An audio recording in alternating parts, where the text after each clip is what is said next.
Here with our second speaker for the day, Steve Glaveski. Welcome.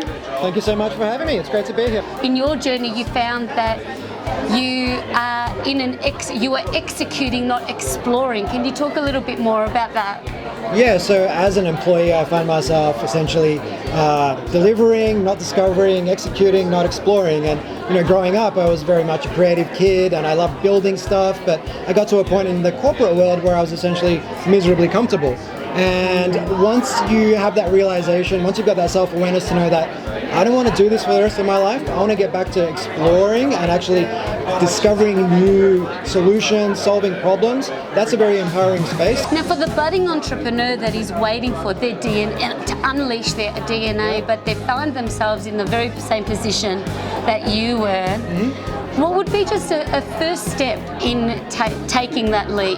Sure. So if they have an idea, that's identify a problem, come up with an idea, that's a good first step. But then what you want to do essentially is identify those assumptions that underpin whether or not that idea will be successful or not, and find a low fidelity way to test that. So that could be that you build a simple website, you run some ads online, you go out and speak to a bunch of people. By doing that, you start learning. And the faster you learn what works, the faster you learn what doesn't, the faster you get to that positive outcome.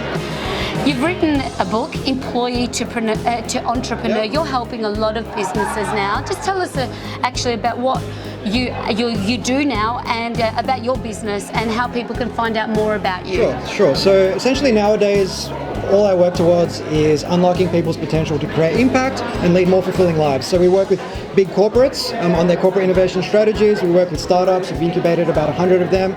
We work with sole entrepreneurs through our content, books, podcasts, blog posts, and then children through Lemonade Stand, which is a children's entrepreneurship program.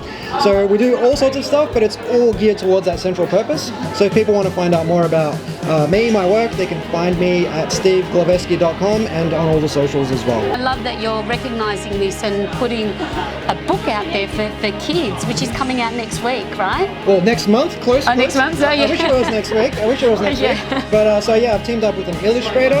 I wrote the book.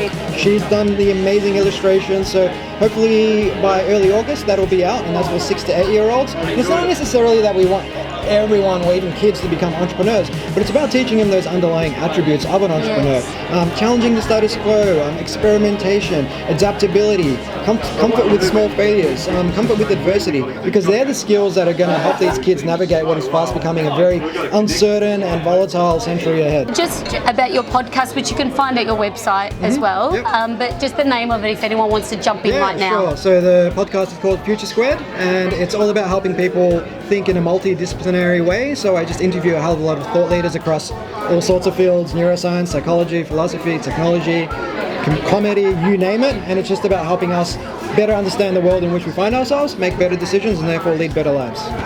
Fantastic. Congratulations. Keep doing what you're doing. I can't wait for the kids' book to give it to my own kids. All right. Thank you, Steve. Thank you everyone for joining us.